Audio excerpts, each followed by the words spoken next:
آیت 97-98 سے لے کر 100 تک۔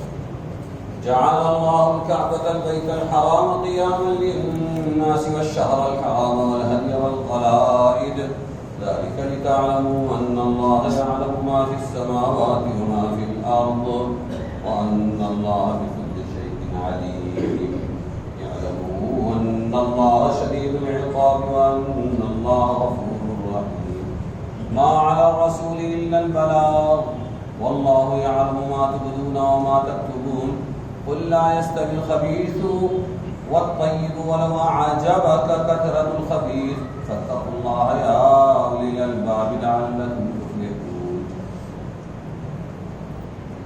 اللہ نے کر دیا کعبہ کو جو کہ گھر ہے بزرگی والا، قیام کا باعث لوگوں کے لیے، قیام کا ذریعہ لوگوں کے لیے، اور بزرگی والے مہینوں کو اور قربانی کو جو کہ نیاز کعبہ کی ہو، اور جن کے گلے میں پٹا ڈال کر لے جانے کعبہ کو، یہ اس لیے کہ تم جان لو بے شک اللہ تعالیٰ کو معلوم ہے جو کچھ آسمانوں میں ہے اور جو کچھ زمین میں ہے، اور اللہ ہر چیز سے خوب واقف ہے۔ جان لو بے شک اللہ کا عذاب سخت ہے اور بے شک اللہ بخشنے والا مہربان ہے۔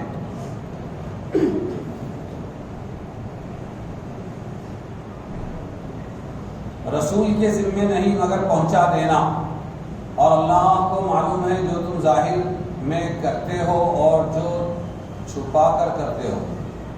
آپ فرما دیجئے کہ برابر نہیں ہے ناپاک اور پاک، اگرچہ آپ کو بھلے لگے ناپاک کی کثرت، تو ڈرتے رہو اللہ سے اے عقل مندو تاکہ تمہاری نجات ہو۔ امن و اطمینان کے 4 ذریعے ہیں، 4 ذرائع ہیں۔ اللہ نے بیان کیا لوگوں کے قیام اور بقا اور امن و اطمینان کا سبب کیا ہے وہ بتلایا ہے۔ پہلا ہے کعبہ۔ کعبہ چوک اور مربع، مربع کو چوکور کو کہتے ہیں کعبہ۔ عرب میں قبیل ہے خثعم کا بنایا ہوا ایک اور مکان بھی تھا، وہ بھی چوکور تھا، جس کو کعبہ کہتے تھے، کعبہ یمانیہ۔ تو اس کو اللہ تعالیٰ نے الگ کرنے کے لیے فرمایا، کعبہ کو البیت الحرام کا لفظ جوڑ دیا، جعل اللہ الکعبۃ البیت الحرام۔ تو وہ کعبہ یمانیہ، یہ کعبہ بیت حرام، محترم گھر۔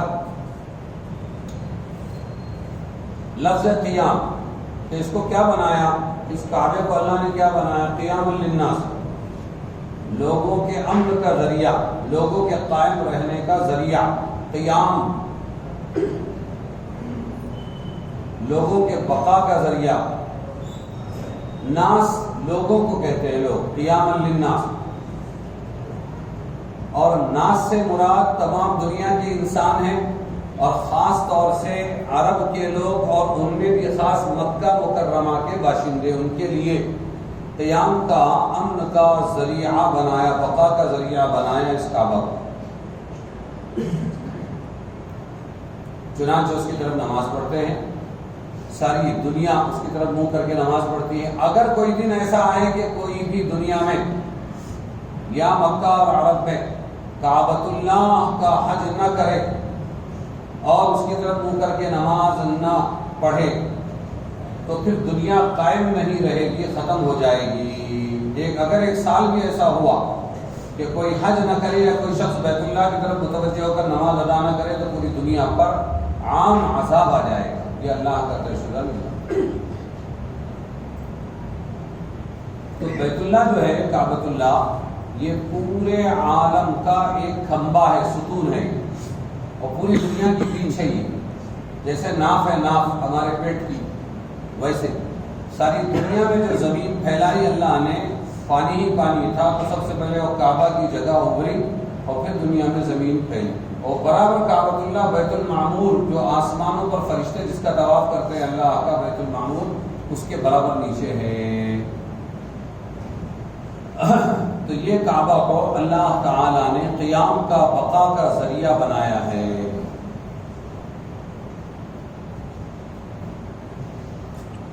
بیت اللہ کا وجود امن عام کا سبب ہے، امن عالم کا سبب ہے۔ تمام دنیا میں امن باقی رہے اس کا سبب اور اس کا ذریعہ یہ کعبۃ اللہ ہے۔ کوئی بھی حکومت جو ہوتی ہے اس کے قوانین ہوتے ہیں، اس کی گرفت ہوتی ہے، اس کی پولیس فورس ہوتی ہے، اس کی وجہ سے ڈاکو چور قتل و غارت گری کرنے والے ان کی جرأت نہیں ہوتی۔ لیکن جاہلیت عرب میں نہ کوئی باقاعدہ حکومت تھی وہاں مکہ میں اور اطراف میں، اور نہ ان کا کوئی قاعدہ قانون تھا، بس قبیلے تھے۔ جو قبیلہ طاقتور ہوتا وہ دوسرے کو کھا لیتا تھا، جنگ کے ذریعے اس کو ہرا دیتا، اس پر قبضہ کر لیتا تھا۔ تو بیت اللہ شریف کو اللہ تعالیٰ نے بنایا، اور اس بیت اللہ کے ذریعے ان میں پہلا ڈسپلن آیا اور حکومت قائم ہوئی، اور ہر سمجھدار انسان اس بیت اللہ کی تعظیم کرتا تھا اور وہاں کی عزت کرتا تھا، کہ اس کے احترام کے لیے، بیت اللہ کے احترام کے لیے اپنے سارے جذبات خواہشات کو پیچھے ڈال دیتے تھے۔ عرب جاہلیت جو اپنے جنگجوئی اور قبائلی تعصب میں پوری دنیا میں ضرب المثل تھی، اللہ تعالیٰ نے بیت اللہ اس کے متعلقات کی اتنی حرمت اور عزت ان لوگوں کے دلوں میں ڈال دی کہ ان کا کیسا بھی جانی دشمن ہو یا سخت سے سخت مجرم ہو، اگر وہ حرم شریف میں داخل ہو جاتا تو انتہائی غم و غصے کے باوجود اس کو نہ کچھ کہتے تھے اور نہ چھیڑتے تھے۔ باپ کا قاتل حرم میں بیٹے کو ملتا تو بیٹا نظریں نیچی کرتے ہوئے گزر جاتا۔ یہ کس نے ڈالی؟ اس کالے پتھروں والے کعبہ کی عزت لوگوں کے دلوں میں ہیبت کس نے ڈالی؟ یہ اللہ تعالیٰ ہے۔ اسی طرح جو شخص حج عمرے کے لیے نکلا ہو اور جو جانور حرم شریف میں قربانی کے لیے لایا گیا ہو، اس کا بھی اتنا ہی احترام عرب میں عام تھا کہ کوئی برے سے برا شخص بھی اس کو کوئی تکلیف نہیں پہنچاتا تھا، اور اگر وہ جانی دشمن بھی ہے تو ایسی حالت میں جبکہ اس نے حج و عمرے کی کوئی علامت اپنے گلے میں وغیرہ لگا لی ہو یا قلادہ پٹا لگا لیا ہو تو اس کو قطعاً کچھ نہ کہتے تھے۔ یہ اس کعبۃ اللہ کے احترام کی وجہ سے۔ 6 ہجری میں حضور صلی اللہ علیہ وسلم جب بھی ساتھیوں کی جماعت لے کر احرام باندھا عمرے کا کہ چلو جائیں گے، حدیبیہ نامی مقام پر پہنچ بھی گئے، تو ان لوگوں نے بھیجا، مکہ والوں نے بھیجا ایک ان کا نمائندہ، قریشی سردار ایک نمائندہ بھیجا۔ جب وہ آنے لگا تو حضور صلی اللہ علیہ وسلم نے اسے دیکھ کے فرمایا کہ یہ شخص حرمات بیت اللہ کی تعظیم کا خاص لحاظ رکھنے والا ہے، اپنے قربانی کے جانور آگے کر دو۔ اور قربانی کے جانور جو اس وقت ہوتے تھے، عمرے والا حج والا لاتا تھا تو ان کے گلوں میں پٹے ہوتے تھے، ان کے گلے میں یہ پٹا ہار ہوتا تھا، اور وہ ہار کے ذریعے پہچانا جاتا، یا حاجی بھی اپنے گلے میں ایک ہار لٹکا لیتا تھا، اس سے پہچانا جاتا تھا کہ یہ بیت اللہ کے لیے جا رہے ہیں، جانور وہاں قربان ہوں گے اور یہ وہاں پر حج عمرہ ادا کرے گا۔ تو حضور نے فرمایا کہ قربانی کے جانور آگے کر دو۔ جیسی ہی اس کی نظر یہ ہدایہ پر، قربانی کے جانور حد یہ کہتے ہیں اس کو، جب اس کے ان جانوروں پر پڑی تو اس نے اقرار کیا بے شک ان لوگوں کو بیت اللہ سے ہرگز نہیں روکنا چاہیے، حالانکہ دشمن تھے، لوگ روکنے گئے۔ خلاصہ یہ کہ حرم محترم کا احترام زمانہ جاہلیت میں بھی اللہ تعالیٰ نے ان کے دلوں میں ایسا رکھ دیا تھا کہ اس کی وجہ سے امن و امان قائم رہتا۔ یہی ایک جگہ تھی جہاں پر امن قائم تھا۔ اس احترام کے نتیجے میں صرف حرم شریف کے اندر آنے جانے والے اور وہ لوگ مامون ہو جاتے تھے جو حج و عمرہ کے لیے نکلے ہیں اور حج کی کوئی علامت ان پر موجود ہے۔ اطراف عالم کے لوگوں کو اس سے کوئی نفع، امن، اطمینان کا حاصل نہ ہوتا تھا، لیکن عرب میں جس طرح بیت اللہ کے مکان اس کے گرد و پیش کے حرم محترم کا احترام عام تھا، اسی طرح حج کے مہینوں کا بھی خاص احترام تھا۔ 4 مہینے تھے، ان مہینوں کو اشہر حرم کہتے تھے، ان کے ساتھ رجب کو بھی بعض نے شامل کر لیا تھا۔ ان مہینوں میں حرم سے باہر بھی قتل و قتال کو تمام عرب حرام سمجھتے تھے اور پرہیز کرتے تھے۔ اسی لیے قرآن نے کہا کہ یہ کعبہ جو بیت اللہ الحرام ہے، اس کعبے کو ہم نے قیام للناس بنایا، 3 اور چیزیں شامل کر لی۔ ایک کعبہ محترم ہے، دوسرے الشہر الحرام محترم مہینہ، اس سے ذی القعدہ بھی مراد ہے، اور 1 مہینہ بول کر 4 مہینے بھی مراد ہے اس سے۔ تیسری چیز ہدی وہ جانور جو کعبۃ اللہ کے حدود میں ذبح کرنے کے لیے اس میں ہار وغیرہ پہنا کر لے جایا جاتا تھا، وہ جانور۔ تو اس کو بھی نہیں چھیڑتے تھے وہ لوگ۔ وہ امن و اطمینان کے ساتھ سفر کرتا، اپنا مقصد پورا کر سکتا تھا، اس لیے حج بھی قیام امن کا ایک سبب بدلا ہے۔ تیسری چیز قلائدہ، یہ ہار ہوتے تھے، یا تو حاجی اور عمری وہ گلے میں خود ہار پہن لیتا تھا، قلادہ بھی کہتے ہیں اس کو، اور دوسرے کچھ ایسی ویسی چیزیں لے کر، کچھ چپل لے کر، کوئی نشان لے کر ایک ہار جانور کو بھی پہنا دیتے تھے کہ یہ کہاں جا رہا ہے، کعبۃ اللہ کے حدود میں ذبح ہونے کو جا رہا ہے۔ یہ بھی قیام امن و سکون کا ایک ذریعہ تھا، اس کو کوئی چھیڑتا نہیں تھا۔ غور کیا جائے تو یہ تینوں چیزیں، شہر حرام محترم مہینہ ذی القعدہ اور اس کے ساتھ والے حج، یہ جو جانور وہاں جا کر ذبح کیا جائے گا، قلائد جو گلے کے پٹے ہوا کرتے تھے جانور اور انسان کے، یہ سب کے سب بیت اللہ کے متعلقات میں سے ہیں، ان کا احترام بھی بیت اللہ ہی کے احترام کا ایک شعبہ ہے۔ خلاصہ یہ کہ بیت اللہ اور اس کے متعلقات کو اللہ نے پورے عالم انسانیت کے لیے عموماً اور عرب اور مکہ کے لوگوں کے لیے خصوصاً تمام امور دین و دنیا دونوں کے لیے قیام و قیام کا ذریعہ بنایا، قیام بھی اور قیام بھی، قیام للناس۔ مراد یہ کہ بیت اللہ اور حرم محترم سب کے لیے جائے امن بنا دیا گیا۔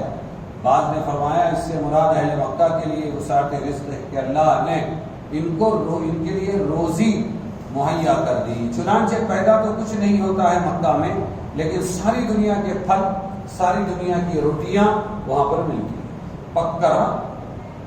ہاں، ہر ایک ساری دنیا کا آنے والا ہر ایک اپنے علاقے، اپنے ملک، اپنے قوم و قبیلے کی روٹیاں اور سالن اور اسی طرح کپڑے لتے ہر چیز وہاں پر پا لیتا ہے۔ اور کمال یہ ہے کہ ہمارے یہاں سیزنیبل ہوتا ہے، وہاں ہر موسم میں ہر پھل ملتا ہے اور عمدہ قسم کا ملتا ہے۔ تو یہ سب کیا ہے کہ اللہ نے ان کو خوشحال بنا دیا۔ وہ کہ جہاں پر ہاجرہ کو ایک قطرہ پانی نہیں مل رہا تھا اور بچے کی ایڑی سے اللہ نے زمزم کا پانی نکالا تھا، اب وہاں پر یہ ہو گیا کہ اللہ تعالیٰ نے حضرت ابراہیم کی دعا قبول کر کے ان کو ثمرات عطا کر دیے، پھل عطا کر دیے۔ تو قیام للناس میں سب چیزیں داخل ہیں، ان کا امن بھی داخل ہے، ان کا سکون بھی داخل ہے، ان کی روٹی روزی بھی داخل ہے، سب دے دیا اللہ نے کعبۃ اللہ کی برکت سے۔ لتعلم ان اللہ یعلم، پھر اللہ نے فرمایا یہ اس لیے تاکہ تم جان لو کہ بے شک اللہ جانتا ہے جو کچھ آسمان و زمین میں ہے۔ اللہ کو سب چیزوں کا علم ہے، کہ سب لوگ یہ جان لیں کہ اللہ زمین و آسمان کی ہر چیز کو پورا پورا جانتے، وہی اس کا انتظام کرتے ہیں۔ ایک آیت ہے آگے، اعلموا ان اللہ شدید العقاب وان اللہ غفور الرحیم۔ ایک طرف اللہ فرما رہے جان لو کہ اللہ سخت سزا والا ہے، اور اسی کے ساتھ میں اسی آیت میں فرما رہے اللہ غفور بھی ہے اور رحیم بھی ہے، اللہ بہت مغفرت کرنے والے، رحم فرمانے والے۔ اس میں بدلا دیا کہ جو احکام حلال و حرام کے دیے گئے ہیں وہ عین حکمت و مصلحت ہے، ان کی تعمیل ہی میں تمہارے لیے خیر ہے، ان کی خلاف ورزی سخت وبال و عذاب ہے۔ ساتھ ہی یہ بھی بدلا دیا کہ انسانی بھول اور غفلت سے کوئی گناہ اگر سرزد ہو جائے تو اللہ تعالیٰ فوراً عذاب نہیں دیتے، بلکہ توبہ کرنے والوں کے لیے اللہ موقع دیتے ہیں، چانس دیتے ہیں، اور غفور الرحیم۔ اور ایک آیت آگے، ما علی الرسول الا البلاغ واللہ یعلم ما تبدون وما تکتمون، ہمارے رسول پر صرف پہنچا دینا ہے، اور اللہ تمہارے کھلے کاموں کو بھی جانتا ہے اور چھپے کاموں کو بھی جانتا ہے۔ یعنی اے سننے والوں، اگر تم رسول کی بات مان کر ایمان میں داخل ہو جاؤ گے تو تمہارا بھلا ہے، اگر تم نے یہ طے کر لیا کہ ہم کو نہیں ماننا ہے اور ہم مشرک ہی رہیں گے، کافر ہی رہیں گے، نافرمان رہیں گے، تو ہمارے رسول کا کچھ بگڑنے والا نہیں ہے۔ رسول کے ذمہ ہدایت دلوا دینا نہیں ہے، رسول کے ذمہ ہدایت کی کوشش کرنا ہے۔ وہ دعوت دے کے بری ہو جائے۔ آگے فرمایا اللہ نے قل لا يستوي الخبيث والطيب، فرما دیجئے محمد صلی اللہ علیہ وسلم کہ ناپاک اور پاک، برا اور اچھا برابر نہیں ہو سکتے۔ خبیث ہر چیز کے پاک کو کہتے ہیں، خبیث ہر چیز کے ناپاک اور ردی قسم کو کہتے ہیں، اور طیب ہر چیز کے پاک اور عمدہ کو کہتے ہیں۔ مال میں بھی پاک و ناپاک ہوتا ہے، لوگوں میں بھی پاک اور ناپاک لوگ ہوتے ہیں، روزی میں بھی پاک اور ناپاک ہوتا ہے۔ تو فرمایا کہ اللہ تعالیٰ نے حلال کی ترغیب دی، حرام سے بچنے کے لیے کہا۔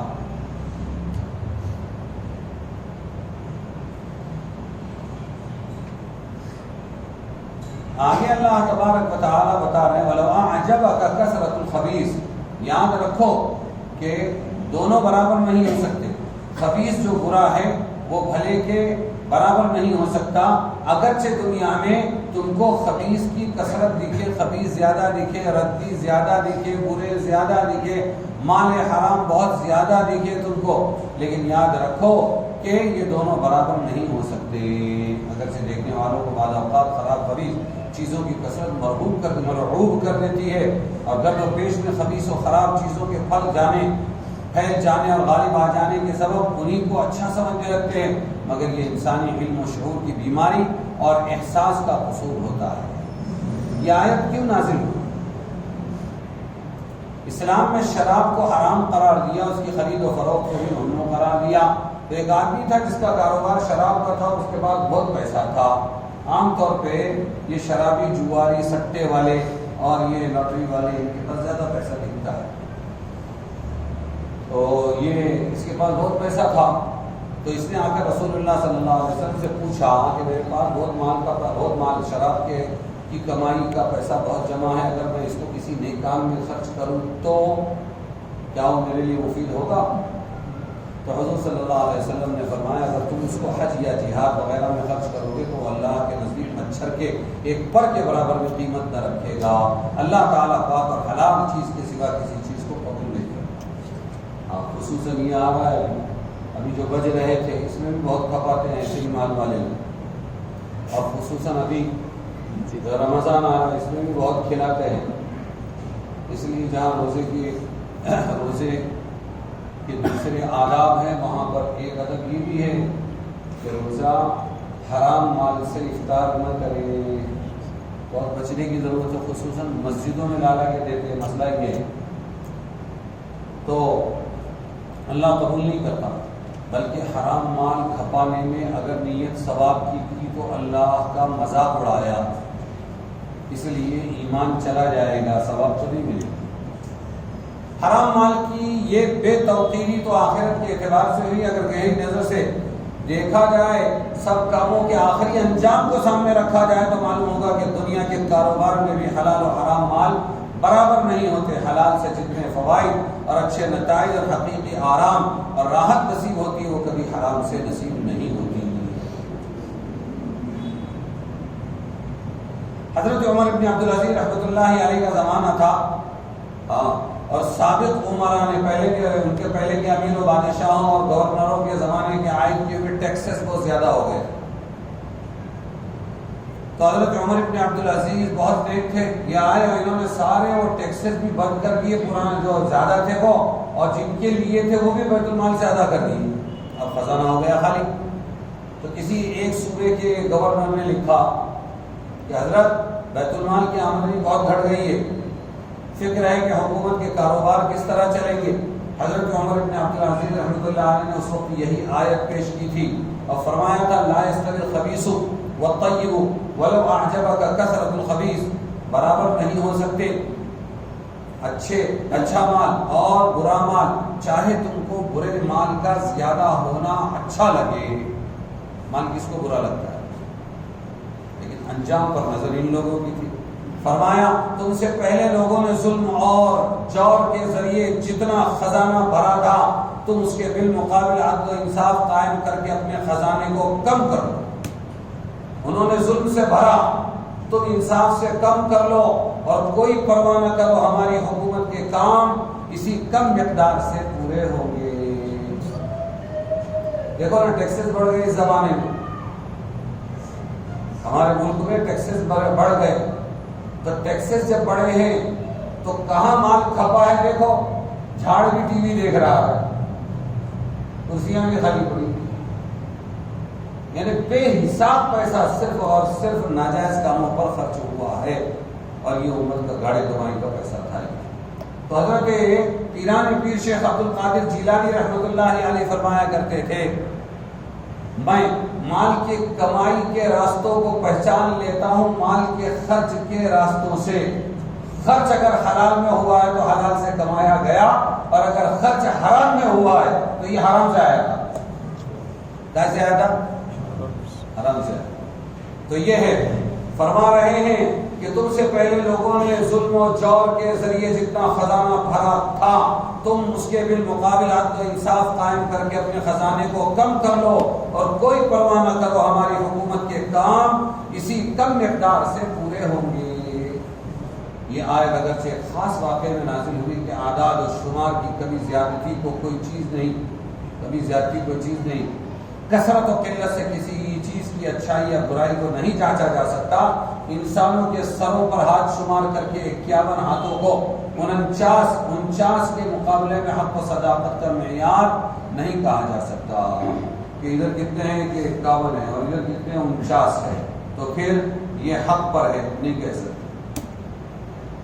تعداد سے حق ظاہر نہیں، تو حرام تو بظاہر زیادہ دکھے گا لیکن اس میں کوئی خیر و برکت نہیں، نہ آخرت میں کامیابی نہ دنیا کی خیر و برکت، بلکہ اگر دنیا کے ہر طبقے کے حالات پر ذرا بھی نظر ڈالی جائے تو سارے عالم میں بھلائی کی مقدار تعداد کم اور برائی کی تعداد میں کثرت نظر آئے گی۔ اچھے کم ہی ملیں گے آپ کو ہمیشہ، اور برے زیادہ ملیں گے، تو زیادہ کو دیکھ کر آپ اس کو حق نہیں سمجھیں۔ وَلَوْ أَعْجَبَكَ كَثْرَةُ الْخَبِيثِ، چاہے آپ کو خبیث کی تعداد زیادہ لگے لیکن آپ ہمیشہ طیب کی طرف رہنا، خبیث کی طرف۔ ہاں، عدد کی کثرت کو اسلام نے بھی بعض مواقع پر فیصلہ کو قرار دیا ہے، یہ غلط مسئلہ ہے۔ آخری آیت میں فَاتَّقُوا اللَّهَ يَا أُولِي الْأَلْبَابِ، اے لوگو اللہ سے ڈرو، اے عقل مندو، یعنی اے عقل والو اللہ سے ڈرو، جس میں اشارہ فرمایا کسی چیز کی تعدادی کثرت کا محبوب ہونا یا کثرت بمقابلہ قلت کے حق و صحیح کا معیار قرار دینا عقلاء کا کام نہیں ہے۔ اسی لیے عقلاء کو خطاب کر کے ان کو اس غلط رویے سے روکنے کے لیے فاتقوا اللہ، اللہ سے ڈرنے کا حکم دیا گیا۔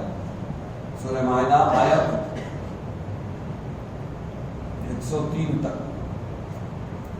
یا ایھا الذین آمنوا لا تسألوا عن اشیاء ان تبد لکم تسؤکم وان تسألوا عنها حین ينزل القرآن تبد لکم عفا اللہ عنها واللہ غفور حلیم قد سألها قوم من قبلكم ثم اصبحوا بها كافرین ما جعل الله من بحیرة ولا سائبة ولا وصیلة ولا حام ولكن الذين كفروا يفترون على الله الكذب واكثرهم لا يعقلون۔ اے ایمان والو، مت پوچھو ایسی باتیں کہ اگر تم پر کھول دی جائیں تو تم کو بری لگے، اور اگر پوچھو کہ یہ باتیں ایسے وقت میں کہ قرآن نازل ہو رہا ہے تو تم پر ظاہر کر دی جائیں گی۔ اللہ نے ان سے درگزر کی ہے، اللہ بخشنے والا تحمل والا ہے۔ ایسی باتیں پوچھ چکے ہیں، ایک پوچھ چکی ہے ایک جماعت تم سے پہلے، پھر ہو گئے ان باتوں سے منکر۔ نہیں مقرر کیا اللہ نے بحیرہ اور نہ سائبہ اور نہ وسیلہ اور نہ حامی، لیکن کافر باندھتے ہیں اللہ پر بہتان، اور ان میں اکثروں کو عقل نہیں۔ بے ضرورت سوال کرنے کی ممانعت۔ عجیب حال ہے، سوال نہ کرنا بھی غلط ہے۔ سمجھ میں آیا؟ جو بات سمجھ میں نہیں آتی ہے وہ پوچھنی چاہیے، پوچھنے کے انداز۔ تو کچھ لوگ تو ایسے ہیں کہ وہ پوچھتے ہی نہیں، تیری بھی چپ میری بھی چپ، وہ بھی غلط ہے۔ اور کچھ لوگ ہیں کہ وہ بس پوچھتے ہی رہتے ہیں، عمل نہیں کرتے۔ دونوں کے بیچ میں چلنا ہے، جو نہیں سمجھ میں آیا وہ بھی پوچھنا ہے۔ پوچھنا عمل کے واسطے ہے، اور خواہ مخواہ کی باتیں نہیں پوچھنا۔ سمجھ میں آیا؟ بے ضرورت سوال کرنے کی ممانعت۔ ان آیات میں اس پر تنبیہ کی گئی بعض لوگوں کو احکام الہیہ میں بلا ضرورت تدقیق اور بال کی کھال نکالنے کا شوق ہوتا ہے۔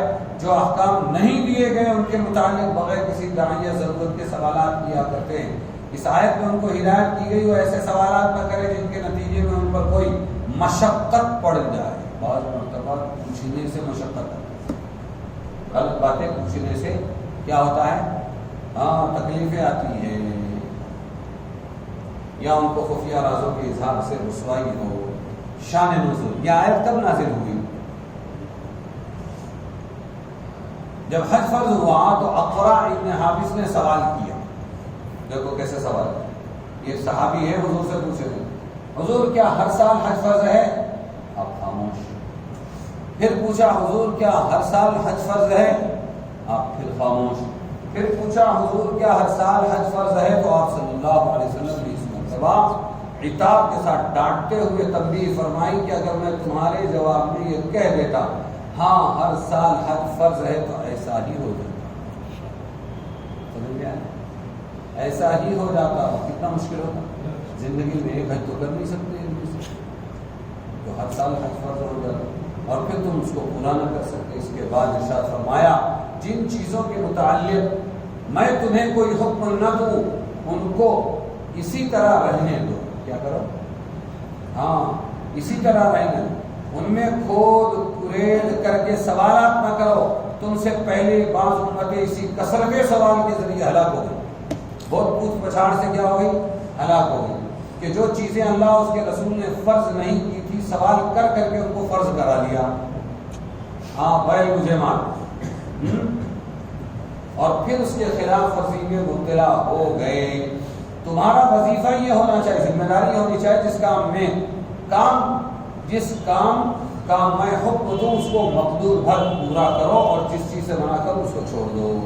مراد یہ ہے کہ جن چیزوں میں خاموش ہے، کوئی کچھ بولتا نہیں ہے، اس میں خاموشی ہے۔ سمجھ میں آیا؟ خصوصاً ابھی رمضان آئے گا تو حجام کو دیکھ کے بال بڑھتے اور رمضان کی فرصت کے اندر مسئلے یاد آتے، کیونکہ ایک آدھا کچھ اس کی چھوڑ دیتا، وہ ایک اس نے کچھ ایسا مسئلہ بیان کیا تو اس سے مسئلے نکلے، مسئلے سے کچھ مسئلے نکلے۔ اور رمضان ہے اور رمضان میں سیاست بھی چل رہی ہے، مسجد کے صحنوں میں بیٹھ کر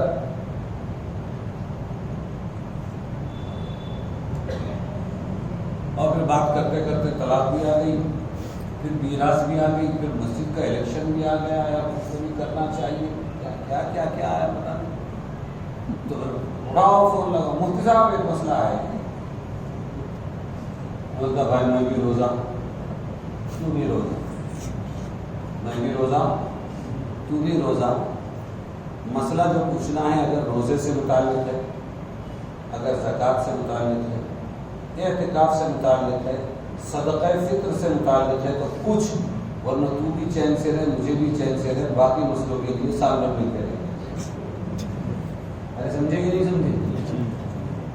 نئے فقیر کو بھیک بہت جلدی ہوتی ہے، اس نے چھڑا دو فلانے نے ایسا طلاق دے دیا تو کیا کرنے کا پھر، اور وہ طلاق پورا کتاب طلاق ہی نکلی ہو ادھر سے ادھر، پھر اس نے ایسا کیا تو پھر ویسا، اور روزہ تو گیا تیل لگا کے، یہ بھلتا ٹینشن آ گیا تھا۔ تو کچھ بھی نہیں پوچھنا چاہیے، کبھی بھی نہیں پوچھنا چاہیے، موقع محل دیکھنا چاہیے، جس وقت کی جو ضرورت ہے وہ پوچھنا چاہیے۔ حضرت صلی اللہ علیہ وسلم کے بعد نبوت اور سلسلہ وحی ختم ہے۔ یہ بھی بتا دیا کہ دیکھو قرآن جب نازل ہو رہا تھا اس وقت پوچھتے تو تم کو بتا دیتے، اب بعد میں تم کچھ پچھاڑ کرو گے تو یہ غلط ہے۔ جو رسول بتایا اس پر عمل کرو، باقی چھوڑ دو۔ اس طرف اس سے اشارہ ہے اس بات کی طرف کہ اب قرآن نازل نہیں ہوگا، آپ صلی اللہ علیہ وسلم آخری نبی ہیں۔ یہ 4 جانوروں کا نام آیا اور یہ کہا گیا کہ اللہ نے طے نہیں کی، ان لوگوں نے اپنی طرف سے طے کی ہے کہ بحیرہ، صائبہ وغیرہ، بحیرہ، صائبہ، وسیلہ اور حامی، یہ سب زمان جاہلیت کے رسوم و شعائر سے متعلق ہے۔ مفسرین نے ان کی تفسیر میں بہت اختلاف کیا ہے، ممکن ہے ان میں سے ہر ایک لفظ کا اطلاق مختلف صورتوں پر ہو۔ بحیرہ کیا چیز ہے؟ جس جانور کا دودھ بتوں کے نام پر وقف کر دیتے تھے، کوئی اپنے کام میں نہ لاتا تھا، اس کو کہتے تھے بحیرہ جانور۔ یہ بت کا ہے، اس کو اس کا دودھ نہیں پینے کا، بس یہ نکلے گا مندر پہ پہنچا دے گا. سمجھ میں آیا؟ اس کو بولتے تھے بحیرہ. صائبہ جو جانور بتوں کے نام پر ہمارے زمانے کے سانڈ کی طرح چھوڑ دیا جاتا تھا اس کو صائبہ کہتے تھے، بتوں کے نام پر چھوڑا. حامی نر اونٹ جو ایک خاص عدد سے جفتی کر چکا ہو. خاص عدد کا مطلب ہے یعنی 4 اونٹنیاں 10 اونٹنیاں 20 اونٹنیاں، تو ان سے وہ ملاقات کر چکا، اسے بھی بتوں کے نام پر چھوڑ دیتے تھے. چوتھا وسیلہ جو اونٹنی مسلسل مادہ جنے، مادہ بچے جنے، درمیان میں نر پیدا نہ ہوا ہو تو اس کو بھی بتوں کے نام پر چھوڑ دیتے تھے. یہ 4 جانور ہوئے. ان کے علاوہ یہ چیزیں شعائر شرک میں سے تھی، یعنی شرک کی علامتیں تھی. جس جانور کے گوشت یا دودھ یا سواری وغیرہ سے نفع حاصل کرنے کو اللہ نے جائز رکھا، اس کے حلال اور حرام ہونے پر اپنی طرف سے قید لگانا، اب اس کو اس کا دودھ نہیں پئیں گے، اس کو کھائیں گے نہیں، اس سے فائدہ نہیں اٹھائیں گے، یہ سب منصب تشریع تجویز کرنا ہے. کیا مطلب؟ خود اللہ بن جانا. اللہ نے تو حلال کیا، ہم اس کو حرام کر رہے ہیں، تو ہم کیا بن گئے؟ اللہ.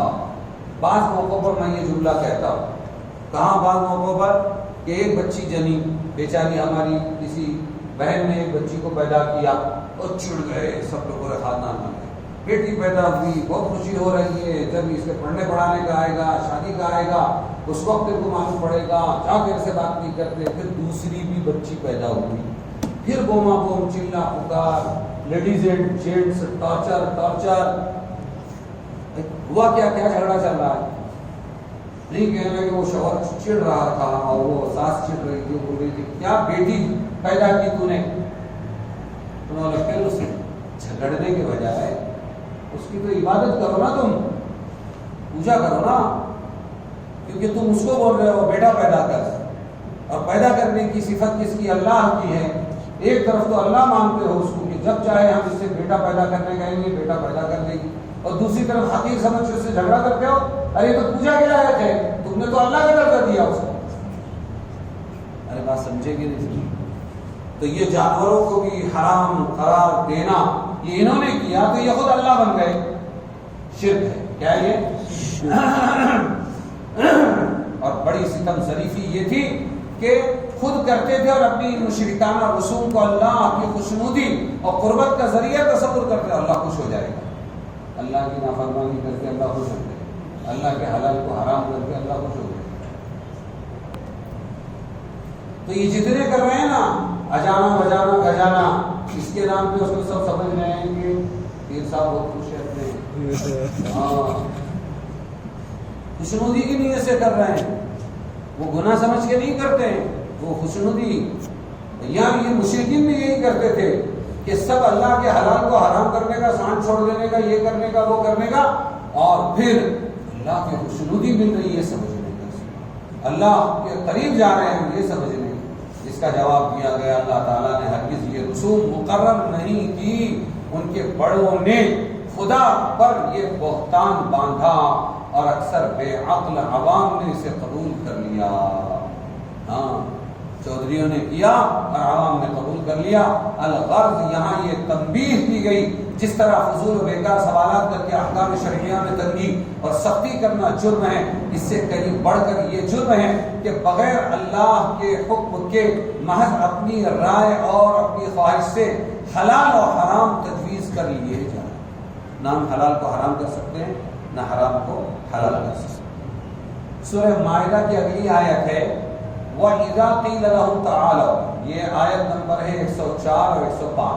وَإِذَا قِيلَ لَهُمْ تَعَالَوْا إِلَى مَا أَنزَلَ اللَّهُ وَإِلَى الرَّسُولِ قَالُوا حَسْبُنَا مَا وَجَدْنَا عَلَيْهِ آبَاءَنَا أَوَلَوْ كَانَ آبَاؤُهُمْ لَا يَعْلَمُونَ شَيْئًا وَلَا يَهْتَدُونَ يَا أَيُّهَا الَّذِينَ آمَنُوا عَلَيْكُمْ أَنفُسَكُمْ لَا يَضُرُّكُمْ مَنْ ضَلَّ إِذَا اهْتَدَيْتُمْ إِلَى اللَّهِ مَرْجِعُكُمْ جَمِيعًا فَيُنَبِّئُكُم بِمَا كُنتُمْ تَعْمَلُونَ.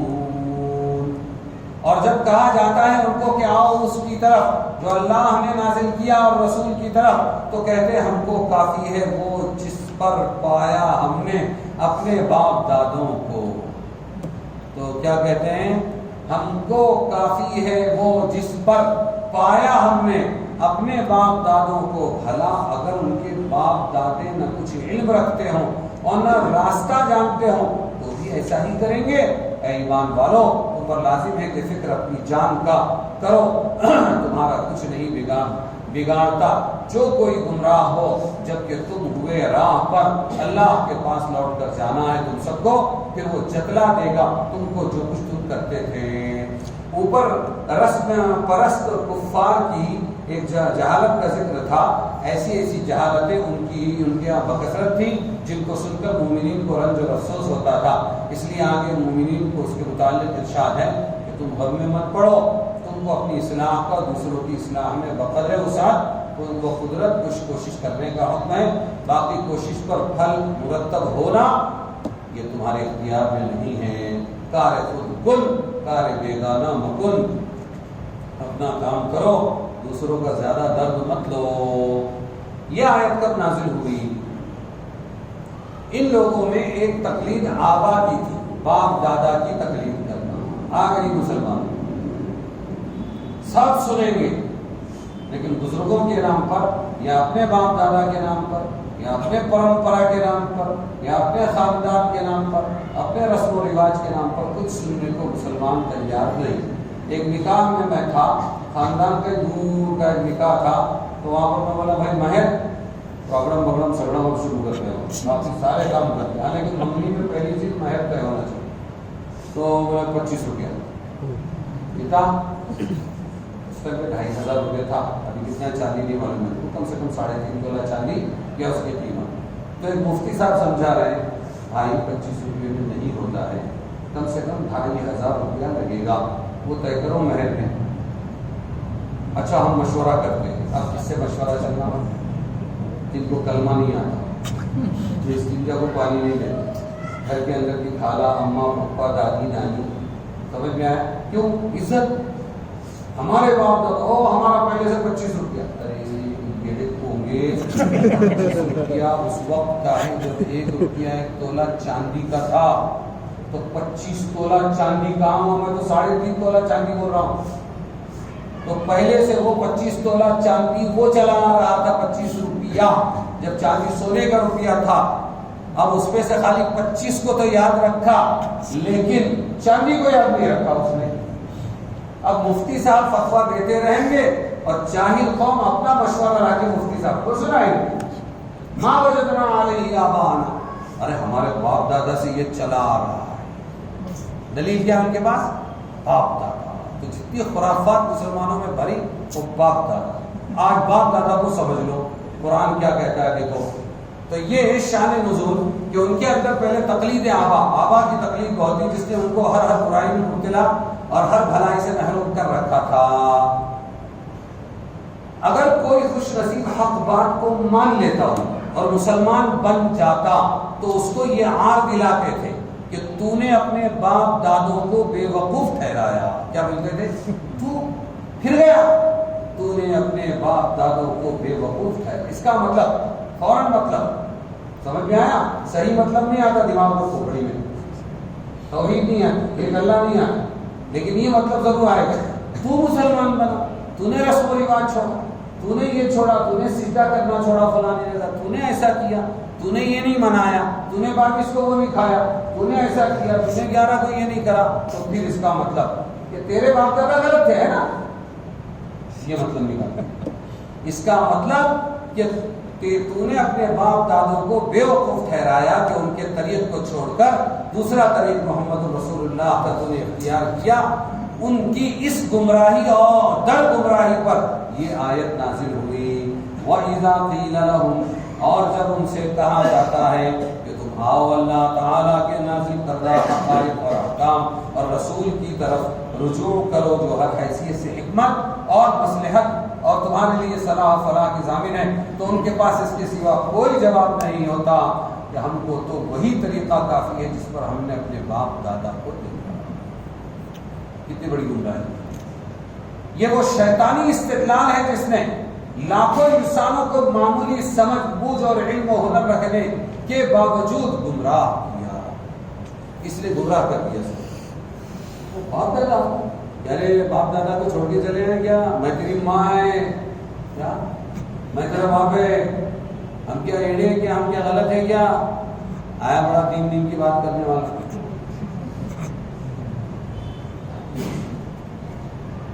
جی قرآن کریم نے اس کے جواب میں ارشاد فرمایا اولو کان آباؤہم لا یعلمون شیئا، کتنا پیارا انداز ہے۔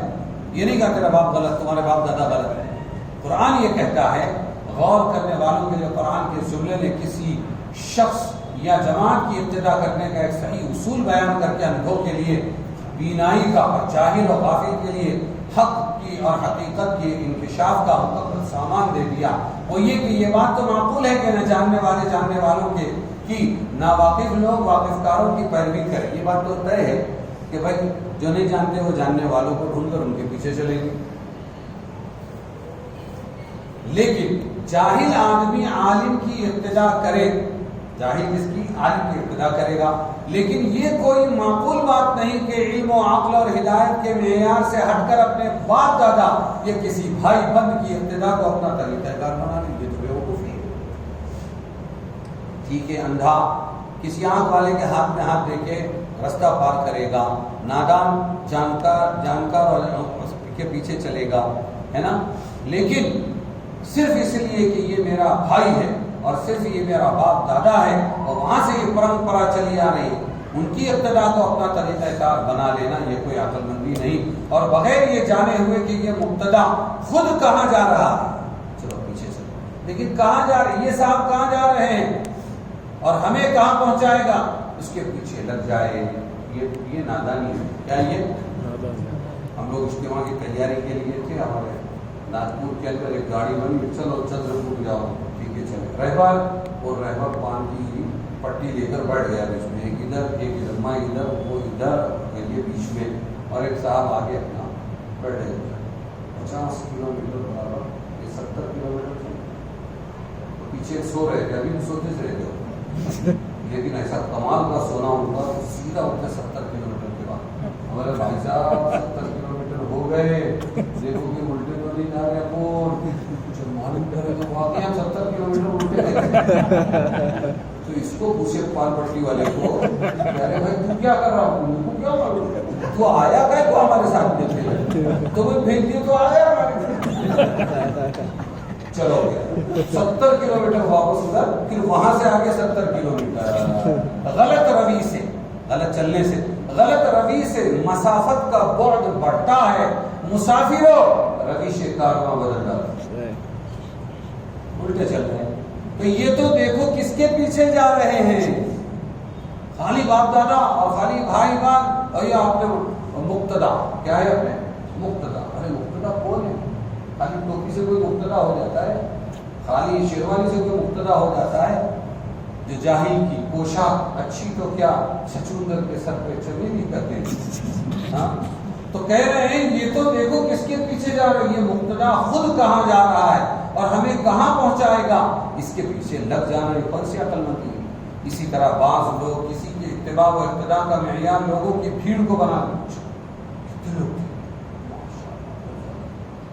ادھر کیا مجمع آ رہا ہے، ادھر کیا مجمع آ رہا ہے، مجمع کو دیکھ کر بعض لوگ فریفتہ ہو جاتے ہیں، جس طرف یہ بھیڑ دیکھی اسی طرف چل پڑے، یہ بھی ایک نامعقول حرکت ہے، خالی بھیڑ کے پیچھے جانا، کیونکہ اکثریت تو ہمیشہ دنیا میں بے وقوفوں یا کم عقلوں کی اور عمل کے لحاظ سے بد عملوں کی رہتی ہے، اس لیے لوگوں کی بھیڑ حق و ناحق یا بھلے برے کی تمیز کا معیار نہیں ہو سکتی۔ بندر کا کھیل کون دیکھتا اکثر، سرکس دیکھنے کو کون جاتا، بھیڑ ہی دیکھتی نا، ہاں کئی لوگ تو الو بناتے ہیں، تھوک دیتے اور وہ خالی دیکھ کے کھڑے رہتے ہیں، بھیڑ جمع ہو جاتی ہے۔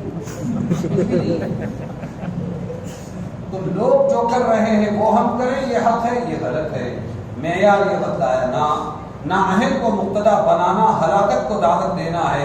قرآن کریم کے اس جملے نے سب کو ایک واضح حکمت کا سبق دیا کہ ان میں سے کوئی چیز مقتدا پیشوا بنانے کے لیے ہرگز کافی نہیں، باپ دادا بھی نہیں، کوئی دوست بھی نہیں، کوئی کوئی جاہل بھی نہیں، کوئی بھیڑ بھی نہیں، کچھ نہیں، بلکہ ہر انسان پر سب سے پہلے تو یہ لازم ہے کہ اپنی زندگی کا مقصد اور اپنے سفر کا رخ طے کرے. مجھے جانا کہاں ہے، میں کیوں دنیا میں آیا ہوں. پھر اس مقصد کو حاصل کرنے کے لیے دیکھیں کہ کون ایسا انسان ہے جو اس مقصد کا راستہ جاننے والا بھی ہو اور اس راستے پر چل بھی رہا ہو، خالی چلا نہیں رہا ہو، خود بھی جاننے والا ہے اور پھر اس کے بعد اس راستے جو جانتا ہے اس راستے پر چل بھی رہا ہے.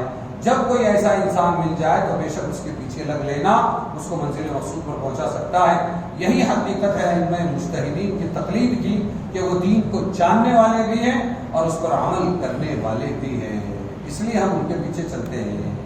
اس لیے نہ جاننے والے ان کا اتباع کر کے دین کے مقصد یعنی اتباع خدا رسول کو حاصل کر سکتے ہیں. اور جو گم کردہ راہ ہو، جس کو خود ہی راستہ نہیں معلوم، بھٹکا ہوا ہے، منزل مقصود کو خود ہی نہ جانتا ہو، جان بوجھ کر منزل کے خلاف سمت میں چل رہا ہو، اس کے پیچھے چلنا ہر عقل مند کے نزدیک اپنی کوشش اور عمل کو برباد کرنا ہے، بلکہ اپنی ہلاکت کو دعوت دینا ہے. افسوس ہے کہ اس زمانے میں لکھے پڑھے ہوئے ہوش عقل والے لوگ اس حقیقت کو نظر انداز کیے ہوئے آج کی بربادی اور تباہی کا سب سے بڑا، سب سے نااہل اور غلط مقتداؤں لیڈروں کے پیچھے چلنا، یہ سب سے بڑا سبب.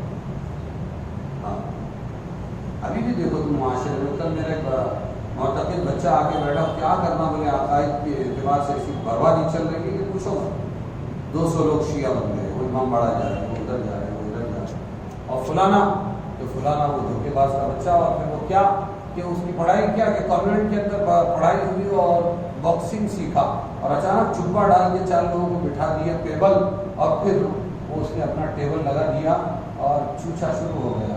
اب تو انہیں باقاعدہ عورتیں فیس بھر کے اس کا دیدار کرنے کو آنا چاہتی ہیں. یہ گناہ کی بات ہے، ایک مرد کا دیدار کون کرنے آنا چاہتی ہیں؟ عورت. کہاں سے کہاں بات پہنچ. اقتداء کا معیار، قرآن کریم کے اس جملے نے اقتداء کا نہایت معقول اور واضح معیار 2 چیزوں کو بتایا، علم اور اہتداء.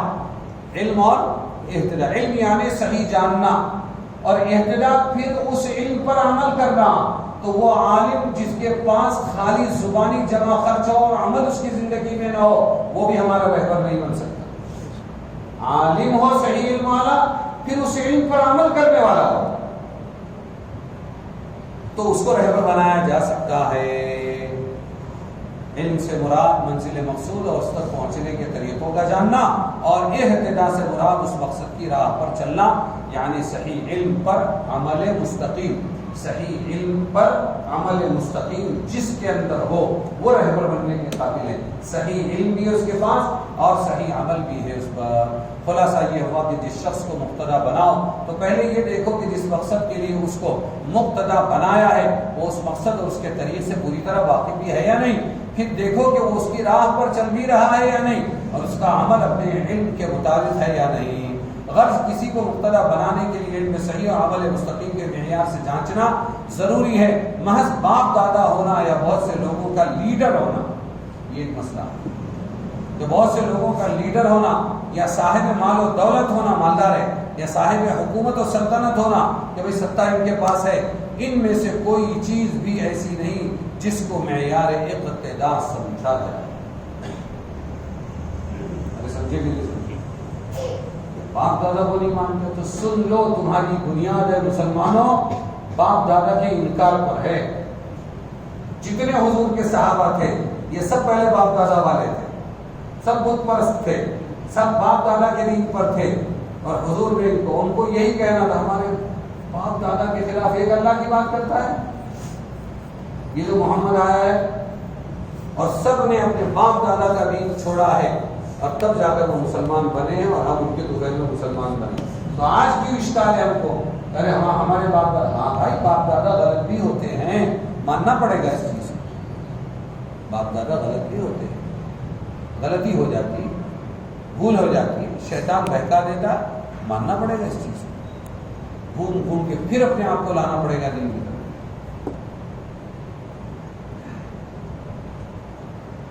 اصلاح خلق کی فکر کرنے والوں کو تسلی. آگے آیت ہے یا ایھا الذین آمنوا علیکم انفسکم لا یضرکم من ضل اذا اهتدیتم. آیت کا ترجمہ سنو، اے مسلمانوں تم اپنی فکر کرو، جب تم راہ پر چل رہے ہو تو جو شخص گمراہ ہے تو اس سے تمہارا کوئی نقصان نہیں۔ یہ کیا ہے؟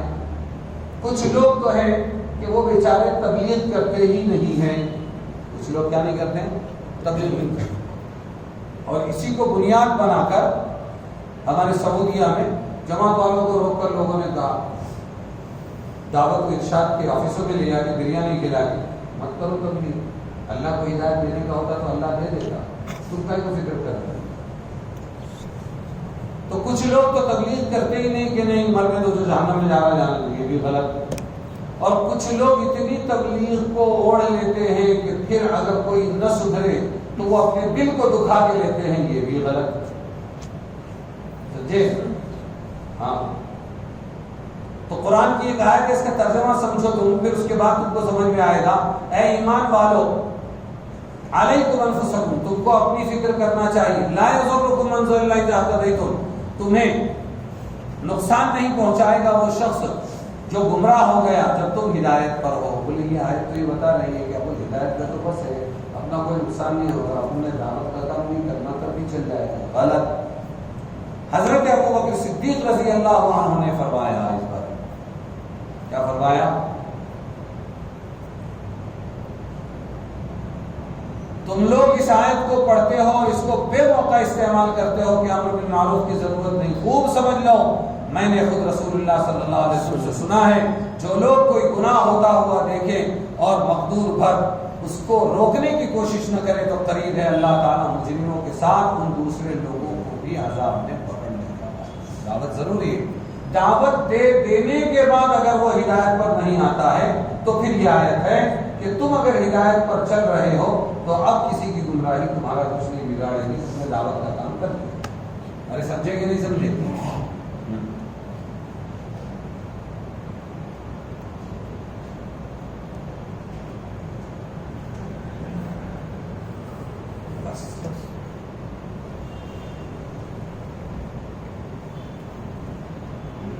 اب بس کل انشاءاللہ آخری حصہ ہے ہمارے سورہ مائدہ کا، کل ختم ہو جائے گی انشاءاللہ۔ پھر کیا کل دعوت ہے، اطلاع تو دے دیں گے۔ ہاں، اول پیٹو بعد منصر پیٹو بعد، جی اچھا موقع ہے، ایک سلسلہ ہے، خوشی کا اظہار ہے، کھانا ہی بٹھائیے، کھانا ہی کر ڈالیں گے اور کچھ۔ اللهم صل على سيدنا وعلى آل سيدنا محمد۔